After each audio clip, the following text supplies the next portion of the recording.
On the WitnessIntegral YouTube channel, we recently went through the Mari tablets as well as the Nuzi tablets and how they relate to Genesis and Torah at large, using Bayesian statistical models to prove that Genesis is in fact a second millennium BC writing and not a later Hellenistic fabrication.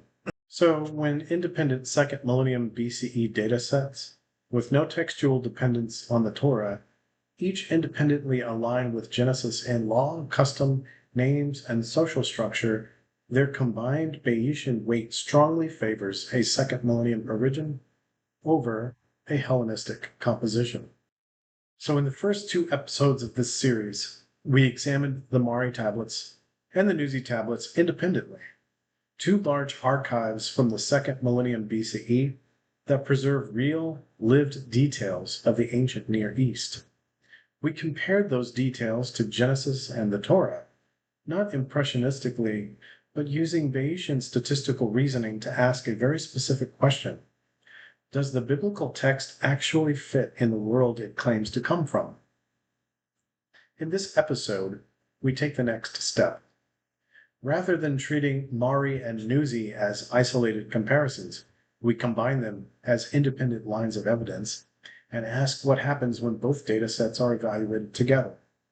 These archives come from different regions, different cultures, and preserve different kinds of information, political correspondence in Mari, and family law and inheritance practices in Nuzi, and yet both independently align with the social, legal, and narrative world described in Genesis. That convergence matters because when independent data sets, unknown to later authors and separated by geography and function, each fit the same textual world, the probability that this alignment is accidental drops sharply. Bayesian reasoning allows us to quantify that drop, not by claiming absolute proof, but by weighing competing hypotheses. An early second millennium origin for the Torah versus a late first millennium or Hellenistic fabrication. What we are doing here is not theology, it is historical testing. We are asking whether Genesis behaves like a text remembering its own time, or like a text inventing one long after the fact. And when the evidence from Mari and Nuzi is combined, the statistical weight consistently moves in one direction. Let's walk through how that convergence works and why it matters. Converging evidence and probabilistic dating, a Bayesian synthesis of the Mari and Nuzi tablets in relation to the Torah. The dating of the Torah, particularly the book of Genesis, remains a central question in biblical studies.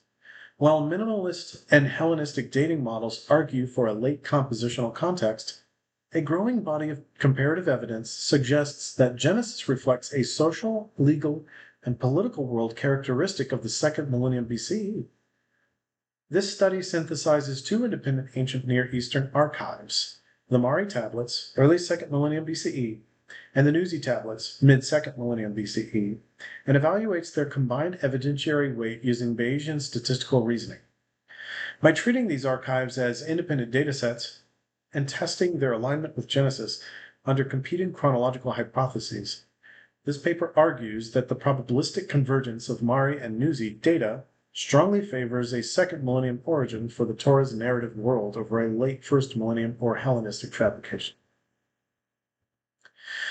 The question of when the Torah was composed is not merely literary or theological. It is fundamentally historical. At stake is whether Genesis reflects a remembered ancient Near Eastern world or a retrojected one. Traditional higher critical models, particularly those emphasizing late Persian or Hellenistic composition, often assume that the biblical authors reconstructed earlier customs through literary imagination or ideological projection. However, such models must account for an increasing number of convergences between Genesis and second millennium BCE documentary archives that were unknown to later authors. This study builds on prior comparative analyses of the Mari and Nuzi tablets, but moves beyond parallelism by employing a Bayesian framework. Rather than asking whether Genesis resembles Mari or Nuzi in isolation, The central question becomes, what is the probability that Genesis aligns with multiple independent second millennium datasets if it were composed much later? Competing hypotheses. For clarity, the analysis is structured around two mutually exclusive hypotheses. H of 1, early composition hypothesis. The core narrative world of Genesis and the Torah originates in the second millennium BCE, Middle to Late Bronze Age, even if later transmission, editing, or redaction occurred. H of 0, the late composition hypothesis, or what I like to call the YouTube hypothesis. Genesis and the Torah are primarily first millennium BCE or Hellenistic compositions that retrospectively reconstruct earlier customs, which I don't agree with, and one of the reasons why I started this channel. These hypotheses do not adjudicate questions of authorship, inspiration, or final redaction. They are limited strictly to historical plausibility and cultural context.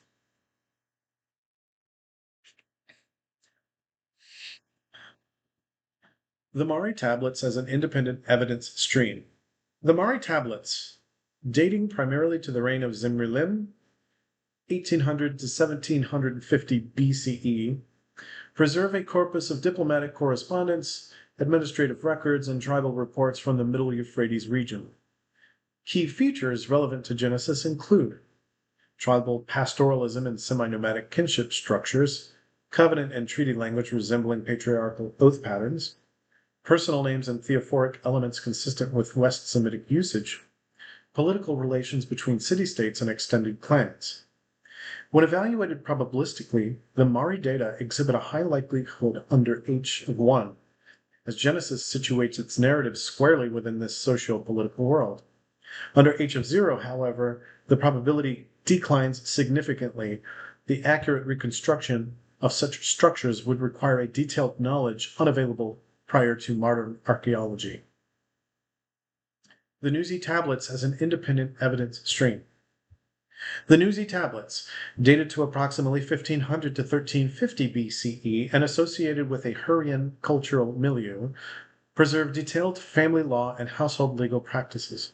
These include adoption contracts used to secure inheritance, the sale of birthrights and primogeniture customs, the legal function of household gods, teraphim, marriage and inheritance arrangements mirrored in Genesis narratives. Crucially, Nuzi preserves a different slice of ancient life than Mari. Domestic rather than diplomatic, yet independently aligns with Genesis. Under H of 1, this alignment is expected. Under H of 0, it requires a second, improbable reconstruction of a distinct legal culture. Independence and probabilistic multiplication. A key methodological principle in Bayesian reasoning is that independent evidence compounds probabilistically. Mari and Nuzi are independent in geography, Middle Euphrates versus Upper Mesopotamia. Culture, Western Semitic versus Hurrian. Genre, diplomatic versus domestic legal texts. Function, state administration versus family law. Because of this independence, their evidentiary contributions multiply rather than merely accumulate. So formally, even conservative likelihood assignments dramatically penalize H of 0. The late hypothesis must explain why two unrelated Bronze Age archives, unknown until the 20th century, independently preserve customs that Genesis reflects with precision while avoiding later Iron Age or Hellenistic anachronisms. Addressing the vague parallel objection. A frequent objection is that such similarities are merely generic ancient Near Eastern features. However, this explanation fails under closer scrutiny. Mari and Nuzi do not strongly resemble each other, yet both resemble Genesis in distinct and specific ways. Genesis exhibits coherence with both domains simultaneously. This triangulation indicates not borrowing but shared cultural memory. The Torah's narrative world appears to belong to the same temporal ecosystem that Mari and Nuzi independently document.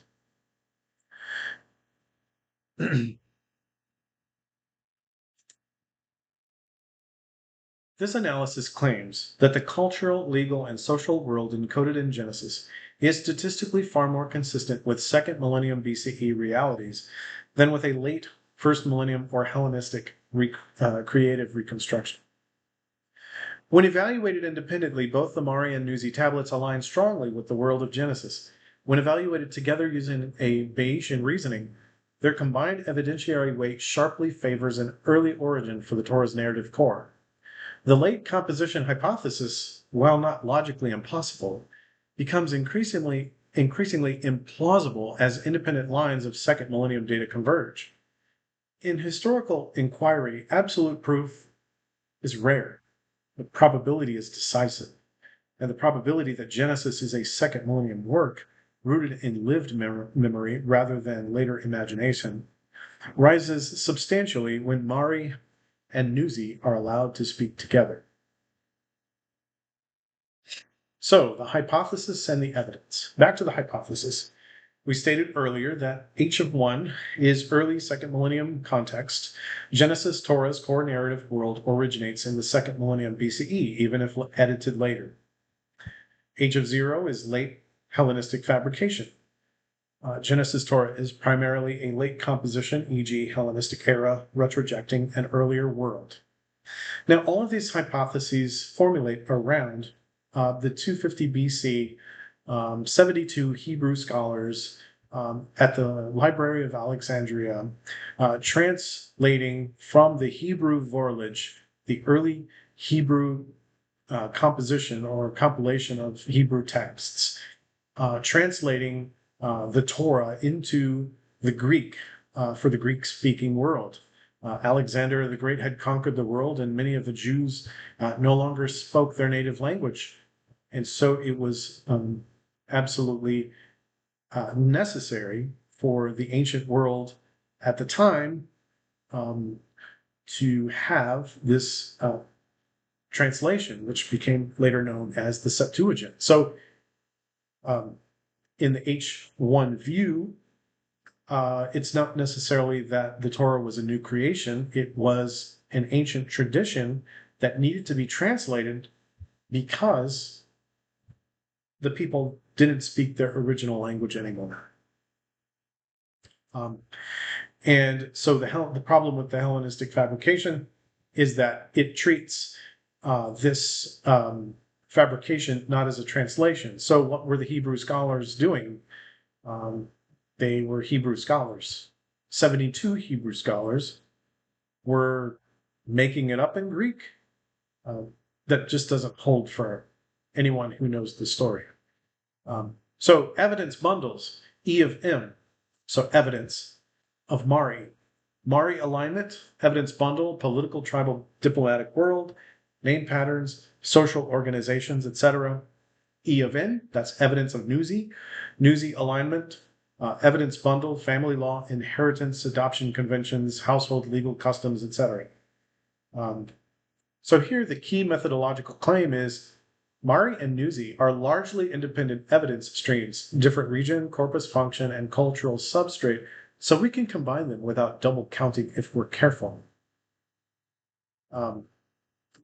So the posterior probability form of direct probability, the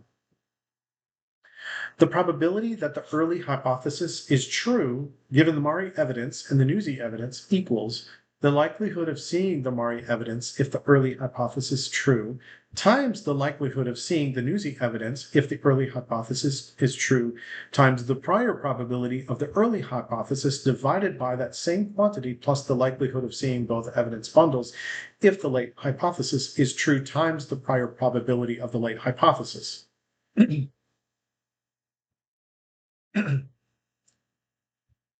So, to read through the equation,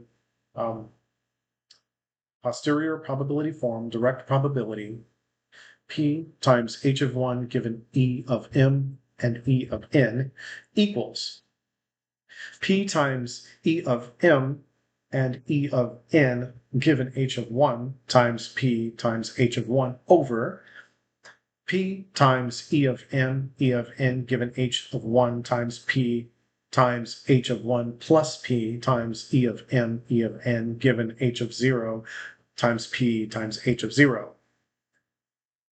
If we assume conditional independence, a standard move we must justify p times e of m, e of n, given h equals p times e of m, given h times p times e of n, given h.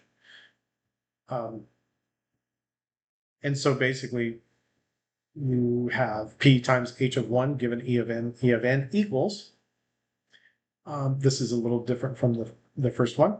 You have p times e of m given h of 1 times p times e of n given h of 1 times p times h of 1 over p times e of m given h of 1 times p times e of n given h of 1 times p times h of 1 plus p times e of m given h of 0 times p times e of n given h of 0 times p times h of 0.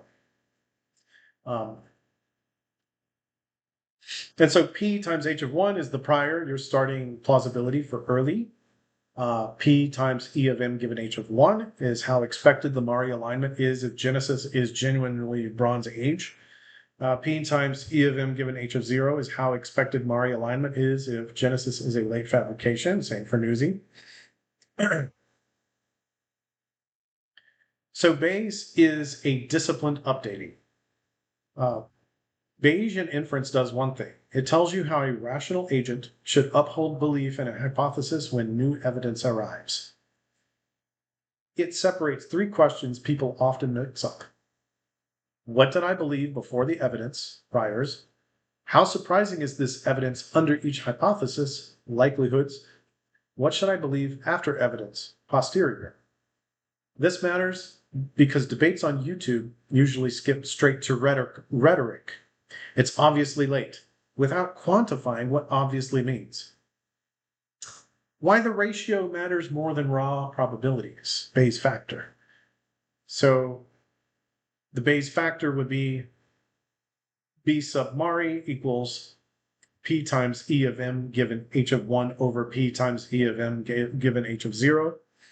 And B sub Nuzi equals P times E of N given H of 1 over P times E of N given H of 0.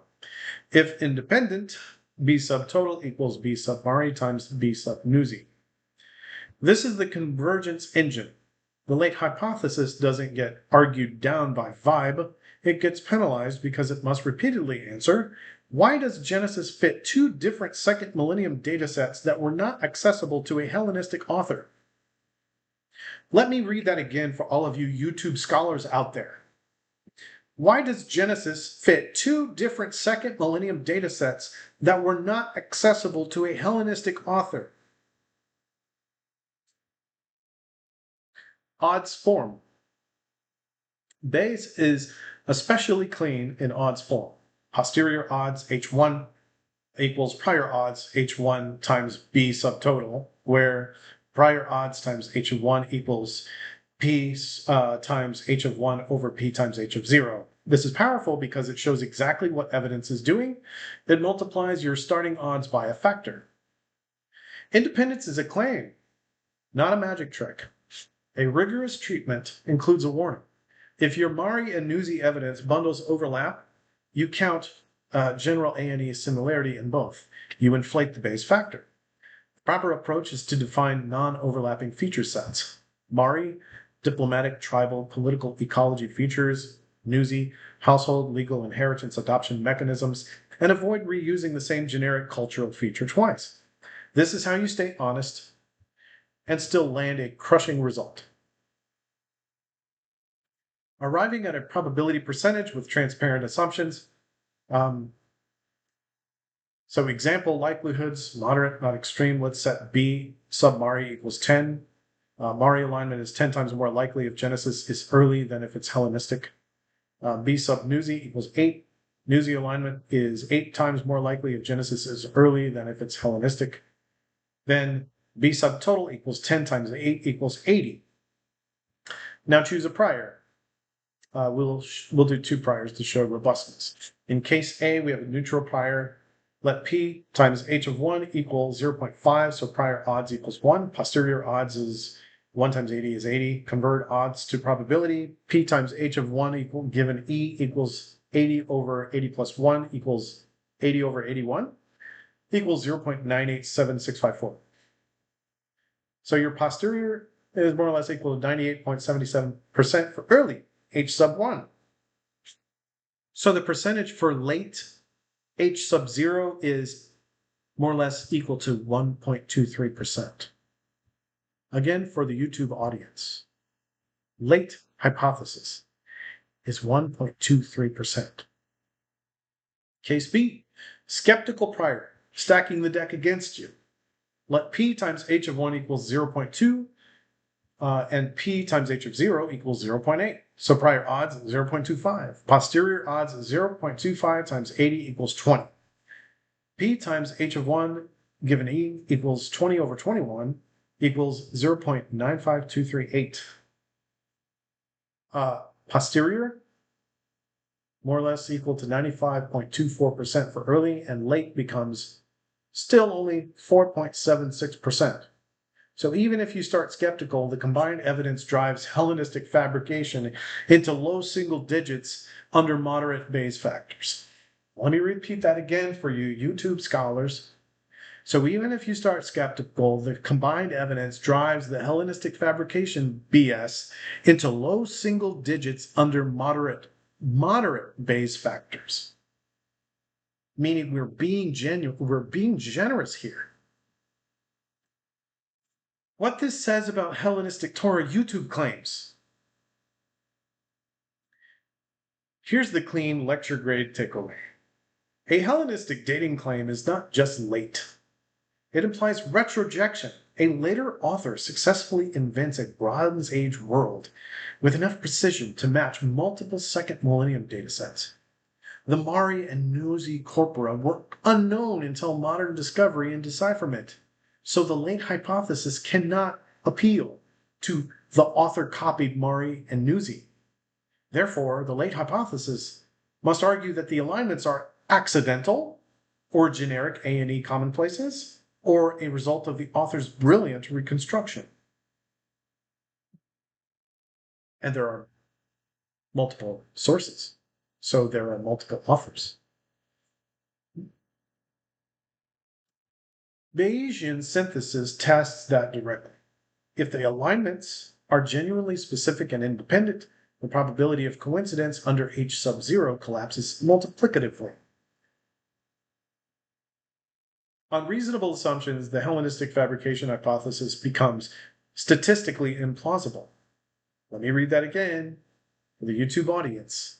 On reasonable assumptions, scholarly reasonable assumptions, even an atheist scholar would have to agree with the Bayesian reasoning here. On reasonable assumptions, the Hellenistic fabrication hypothesis becomes statistically implausible.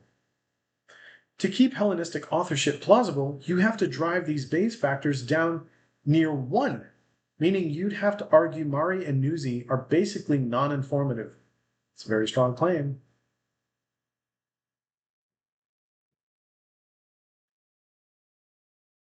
So one of the reasons why I started this channel was because there's so much noise on YouTube. There's so many scholars claiming that they're scholars. Anybody could basically say that they're a scholar and get on YouTube and say some stuff. And also, we all know that just because you have a PhD in something doesn't mean you know anything. Just because you have a PhD in whatever it may be, doesn't make you the best in the world. That being said, this has been really an amazing experience and has brought me closer to the truth. So my plan is to keep going from the beginning of the Torah on through and continue finding other evidence. So this is basically going to turn into a quantitative analysis for biblical epistemology.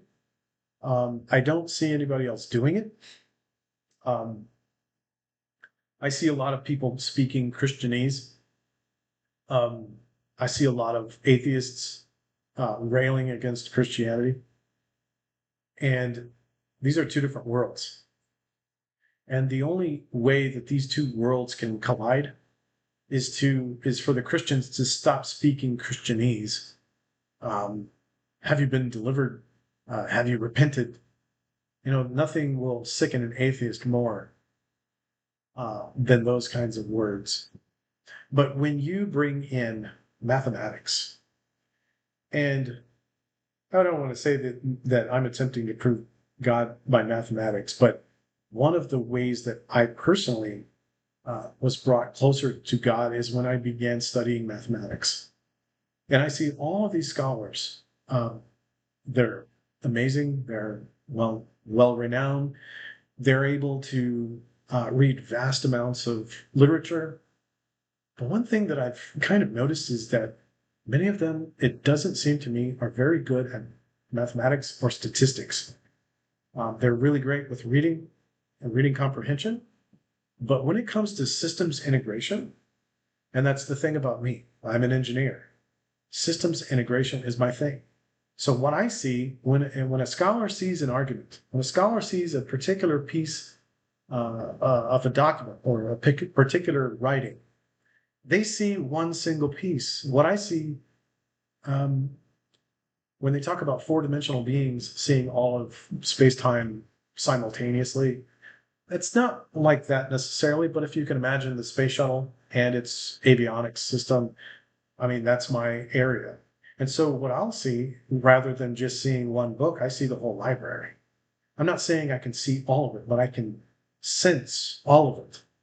And so when you tell me a particular untruth about the Old Testament that I know to be untrue, I'm not going to prove you wrong. And I can try to prove you wrong on that one single point, and we can debate about it all day. But the real way that I can prove you wrong is to go up to a 30,000-foot view, look at all of the structure integration above that, and show you the structure of truth. So that's what we're doing here. Quantitative analysis on biblical epistemology, creating a structure of truth, an integrated system of truth. Because if your untruth doesn't fit into that architecture, it's not welcome. It's not true. So this whole idea that there was this Hellenistic creation for the Torah, it doesn't make any sense. It's implausible. So I will be continuing to make more videos, and a lot of the videos that I'm going to make. So I've got kind of a two-stream method here. One is to go through the Bible differently from your average Bible study. Everybody's been to a Bible study, and you can go elsewhere if you're looking to get into the Bible as far as studying the Bible. This is a quantitative analysis of the Bible. This is something that's not being done on YouTube, and it needs to be done on YouTube. So have fun, go to your Bible studies. That's not what you're going to get here. I might, delve into some of that, but my main focus, I'm not here for the believers. I'm here for the atheists. Dr. John Lennox stated that there's no need for atheism if you're a scientist. So that's where I'm at. That's why I'm here. That's who I'm here for. And so I'm going to go through the Bible, quantitative analysis, creating a structure of integration. But I'm also going to respond to the noise on YouTube. Dr. Wes Hoff is doing some great stuff. I'm very, very glad that he did a rebuttal of Dr. Anton Hillman. And I hope he keeps doing that. It's important for there to be multiple voices out there. We don't want one particular voice to dominate. If you're gonna get out there and spread, false things, somebody's got to be there to step in and say, "Hey, no, this isn't right." And so that is really the reason why I'm here. Thank you for listening. Thank you for tuning in, and see you next time.